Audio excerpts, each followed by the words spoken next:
আলহামদুলিল্লাহ সুম্মা আলহামদুলিল্লাহ। আমরা অত্যন্ত আনন্দিত যে আজ আমরা আমাদের এক ভাইকে তাকরিম করতে পেরেছি, তাকে পুরস্কৃত করতে পেরেছি। অনেক উলামা ইকরামের উপস্থিতি। আমার ডানে আছেন শেখ আব্দুল মালিক আল মাদানী হাফিজাহুল্লাহ, তার পাশেই আছেন মাওলানা রুহুল আমিন সাদি, বিশিষ্ট লেখক এবং গবেষক। আমার বামে আসেন মুফতি হেদায়েতুল্লাহ, যিনি RTV সহ বৈশাখী সহ বিভিন্ন ইসলামিক টিভিতে ইসলামিক প্রোগ্রামের অত্যন্ত নন্দিত উপস্থাপক এবং অনেক বড় আলেমী দ্বীন। আরো অত্র মাদ্রাসার সম্মানিত ওলামা ইকরাম এবং প্রিন্সিপাল রয়েছেন। আমরা খুবই আনন্দিত যে আজ এই মাদ্রাসায় তাখাসসুসুল হাদিস বিভাগের একজন শিক্ষার্থী, যিনি বুখারী, সহিহ আল বুখারীকে হিফজ করেছেন। এটি বাংলাদেশে বিরল একটি কাজ। এর আগে আমাদের আরেক ভাই হাবিবুল্লাহ, তিনি জামিয়া কাসেমিয়া থেকে বুখারী হিফজ করেছেন। আজ আমরা ঢাকার পূর্বাঞ্চলে অবস্থিত মারকাজুস সুনান মাদ্রাসার এই স্পেশাল বিভাগের শিক্ষার্থী ভাই, তাকে দেখেছি তিনি হিফজুল বুখারী সম্পন্ন করেছেন, বুখারী শরীফের হাফেজ হয়েছেন। আপনারা জানেন যে কোরআনে কারীমের হিফজ এটা যতটা কঠিন, বুখারী শরীফের হিফজ তার চাইতে অনেক বেশি কঠিন। কোরআনুল কারীম এটা আর চাইতে আয়তনে সহিহ আল বুখারীর আয়তন অনেক বেশি। কিন্তু একটা বিষয় এখানে স্পষ্ট করতে হয়, তা হলো আপনারা জানেন সহিহ আল বুখারীর বিভিন্ন হাদিসে রিপিট আছে, তাকরার আছে। একটি হাদিস একাধিকবার বা কয়েকবার পর্যন্ত এসেছে। তো তিনি যেটা মুখস্থ করেছেন সেটা হলো তাকরার ছাড়া, কোন প্রকার আপনার রিপিটেশন ছাড়া, শুধুমাত্র যে মৌলিক হাদিসগুলো আছে সেগুলো, যেগুলো সম্ভবত আমি ভুল না করে থাকলে 2230টা। তো এই মুখতাসার সহিহ আল বুখারীতে সেগুলোর একত্রিত আছে। তো আমি আরো জানতে পেরেছি যে তিনি মাত্র হিফজ সম্পন্ন করেছেন, এরপর তাকে রিভিশন দিতে হবে। রিভিশন দিয়ে ইনশাআল্লাহ চূড়ান্ত পর্যায়ে এসে আল্লাহর রহমতে তিনি আমাদের সামনে অনর্গল ভাবে গোটা কিতাবের যে কোনো জায়গা থেকে হিফজুল হাদিস থেকে তিনি শোনাবেন।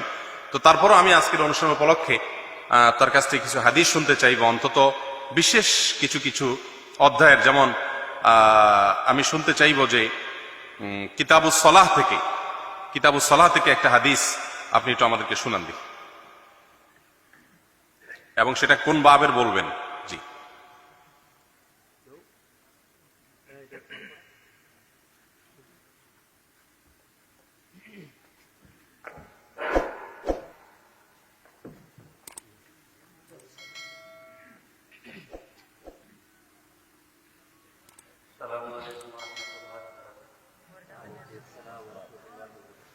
عن عبد الله بن عمرو رضي الله عنهما أن رسول الله صلى الله عليه وسلم كان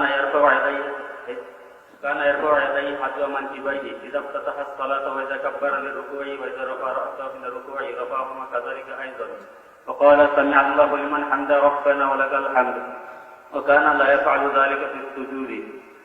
عن أبي هريرة رضي الله عنه قال رسول الله صلى الله عليه وسلم إذا قال الإمام غير المغضوب عليهم ولا الضالين فقولوا آمين، فإنه من وافق قوله قول الملائكة غفر له ما تقدم من ذنبه. আচ্ছা, এক মিনিট। আমি একটা কিতাব মাওয়াকিতুস সালাহ, এখান থেকে একটা হাদিস বলেন দেখি। عن أبي هريرة رضي الله عنه عن رسول الله صلى الله عليه وسلم قال إذا اشتد الحر فأبردوا في الصلاة فإن شدة الحر من فيح جهنم، واشتكت النار إلى ربها فقال يا ربي أكل بعضي بعضا، فأذن لها بنفس لنفس في الشتاء ونفس في الصيف، أشد ما تجدون من الحر وأشد ما تجدون من الزمهرير. মাশাআল্লাহ মাশাআল্লাহ। এখানে আপনার নাফাসুন হবে, হ্যাঁ, তারপরে ইশতাকাতিন নার ইলা রাব্বিহা ফাকালাত হবে। মাশাআল্লাহ, একেবারে বাব থেকে হাদিস বলতে পেরেছেন, এখন রিভিশন হয় নাই, আলহামদুলিল্লাহ, সেটাও বড় বিষয়। এবার কিতাবুস সিয়াম থেকে আপনি একটা পড়েন, কিতাবুস সিয়াম থেকে। عن أبي هريرة رضي الله عنه قال رسول الله صلى الله عليه وسلم الصيام جنة فلا يرفض ولا يجهل، فإن امرؤ قاتله أو شاتمه فليقل أنا صائم مرتين، والذي نفسي بيده ليخلق فم الصائم أطيب عند الله من ريح المسك، يترك طعامه وشرابه وشهوته لي من أجلي، الصيام لي وأنا أجزي به، الحسنة بعشر أمثالها. মাশাআল্লাহ। এরপরে বাবু সওম শাবান থেকে হাদিস শোনাতে পারবেন? عن عائشة رضي الله تعالى عنها قالت كان رسول الله صلى الله عليه وسلم يصوم حتى نقول لا يفطر ويفطر حتى نقول لا يصوم فما رأيت رسول الله صلى الله عليه وسلم استكمل صيام شهر إلا رمضان পারবেন? আচ্ছা, রিভিশন যেহেতু দেওয়া হয়নি, সবগুলো হাদিস থেকে উপস্থিত বলে ফেলা কঠিন, তারপরেও সে আলহামদুলিল্লাহ অনেকটা বলেছে। প্রথম হাদিসটা একটু শোনা আমাদের, উস্তাদ শুনতে চাচ্ছেন একটু বুখারীর প্রথম হাদিসটা। ابن الخطاب رضي الله عنه قال سمعت رسول الله صلى الله عليه وسلم قال انما الاعمال بالنيات فمن كان هجرته الى دنيا يصيبها او امراه ينكحها فهجرته الى ما هاجر اليه। মাশাআল্লাহ মাশাআল্লাহ, ওয়াফাকাকাল্লাহ। আল্লাহ রাব্বুল আলামিন তাকে কোরআন এবং হাদিসের অনেক বড় খাদেম হিসাবে আল্লাহ রাব্বুল আলামিন কবুল এবং মঞ্জুর করুন, আমরা দোয়া করি। এবং সে যে শুরু করেছে রিভিশন শেষ করে শুধুমাত্র মুখতাসার বুখারী না, পুরো বুখারীর এবং তাকরার সহ সমস্ত হাদিসের হাফেজ, শুধুমাত্র হাদিসের মতনের হাফেজ না, আল্লাহ রাব্বুল আলামিন তরজমা এবং এর ব্যাখ্যা সহকারে আল্লাহ রাব্বুল আলামিন তাকে তার ভিতরে রপ্ত করার তৌফিক এনায়েত করুন, আমরা বলি আমিন।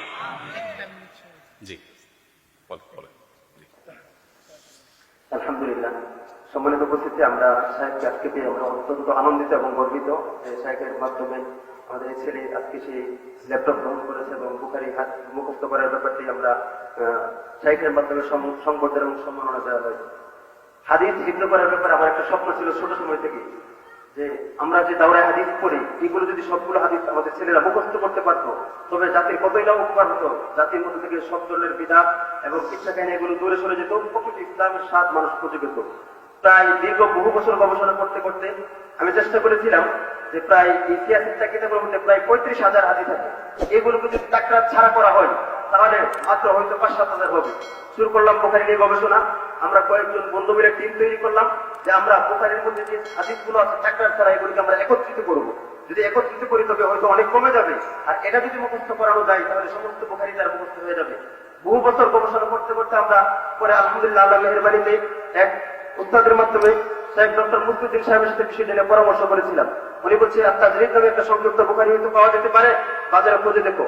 খুঁজতে খুঁজতে আমি বিভিন্ন লাইব্রেরিতে খুঁজেছি, সর্বশেষ মাকতাবাতুল আজহার থেকে একটা কপি পেয়েছি, যেটা মিশর থেকে ছাপা হয়েছে। 2230টা হাদিসের মধ্যে সমস্ত বুখারী হাদিসগুলো 2200 ছাড়া 2230টা হাদিস। আমরা এটা নিয়ে আলহামদুলিল্লাহ কাজ শুরু করেছিলাম। ছেলেকে বলেছি তুমি হিসাব রাখবা কতদিন হয়। আলহামদুলিল্লাহ মাত্র 76 দিনের মধ্যে এই হাদিসগুলো সে মুখস্থ করতে পেরেছে। প্রথমবার রিভিশন দিয়েছে, প্রথমবার মুখস্থ করেছে, দ্বিতীয়বার রিভিশন চলছে। তাছাড়া আরেকটি বিষয় হলো এই মারকাজুস সুনান এই জন্য নামকরণ করা হয়, এখান থেকে রাসূলুল্লাহ হাদিসগুলোকে যেন জাতির কাছে ছড়িয়ে দেওয়া যায়, সেজন্য এই প্রতিষ্ঠানের নামকরণ করা হয় মারকাজুস সুনান। এখানে রয়েছে ইফতা বিভাগ 2 বছর মেয়াদী, হিফজুল হাদিস বিভাগ, যা বাংলাদেশের অন্য কোনো প্রতিষ্ঠানে আছে বলে আমাদের জানা নাই। এটাকে বিভাগ আকারে আমরা করেছি। গত বছর একটা ছেলে রিয়াজুস সালিহিন পড়া মুখস্থ করেছে এবং এই বছর আলহামদুলিল্লাহ আমরা বুখারী মুখস্থ করিয়েছি। সামনে আমাদের ইচ্ছা এই ছেলেটাকে কুতুবে সিত্তা হিফজ করাবো। সকলের কাছে দোয়া চাই আল্লাহ রাব্বুল আলামিন যেন তাকে হাফিজুল হাদিস হিসেবে কবুল করে, সকলে বলে আমিন। তাছাড়া সমস্ত ভাইদের জন্য, জেনারেল বা মাদ্রাসা পড়ো ভাইদের জন্য 4 বছর মেয়াদী কুল্লিয়াতুস শরিয়া নামে একটি বিভাগ চালু করা হয়েছে, যেখানে গভীর আলেম, বড় মাপের আলেম এবং দায়ী তৈরি করা হবে। এবং আমাদের এখানে আরবি ভাষা শিক্ষার জন্য মাদানী নিসাব রয়েছে, যেখানে 3 বছর একটা ছেলে পরে আমরা চ্যালেঞ্জ করে এই ভাষা শিক্ষার কোর্সে ভর্তি নিচ্ছি যে 3 বছর অবশ্যই আমাদের এই বিভাগে যে পড়বে আরবিতে কথা বলতে পারবে এবং আরবি যে কোনো কিতাব পড়তেও বুঝতে সক্ষম হবে। তাছাড়া আমাদের রয়েছে হিফজুল কোরআন বিভাগ। অন্যান্য প্রতিষ্ঠানে অনেকগুলো সময় লাগায়, কিন্তু আমরা গবেষণা করে দেখেছি একটা ছেলে মাত্র 2 বছরে হিফজুল কোরআন সম্পন্ন করা সম্ভব ইনশাআল্লাহ। আমরা সেইভাবে কাজ চালিয়ে যাচ্ছি। তাছাড়া আমাদের নুরানি নাযরা বিভাগে আমরা গবেষণা করে দেখেছি মাত্র 6 মাসে নুরানি এবং নাযরা ভালোভাবে সম্পন্ন করা সম্ভব। আপনাদের সকলের সহযোগিতা চাই, দোয়া চাই, বিশেষ করে শাইখের নেক দৃষ্টি চাই এবং তিনি যেন এই প্রতিষ্ঠানে আসা যাওয়া করেন, আমাদেরকে দিক নির্দেশনা দেন। ওনার পরামর্শ ক্রমে যেন আমরা বাকি দিনগুলো, বাকি শিক্ষা কার্যক্রম চালিয়ে যেতে পারি, শাইখের কাছে সেই আমরা এতটুকু আশাবাদী ইনশাআল্লাহ। আসসালামু আলাইকুম ওয়া রাহমাতুল্লাহি ওয়া বারাকাতুহু। তৌফিক এবং সুযোগ দিয়েছেন, এজন্য আমাদের মালিকের কাছে শুকরিয়া জানাই, আলহামদুলিল্লাহ।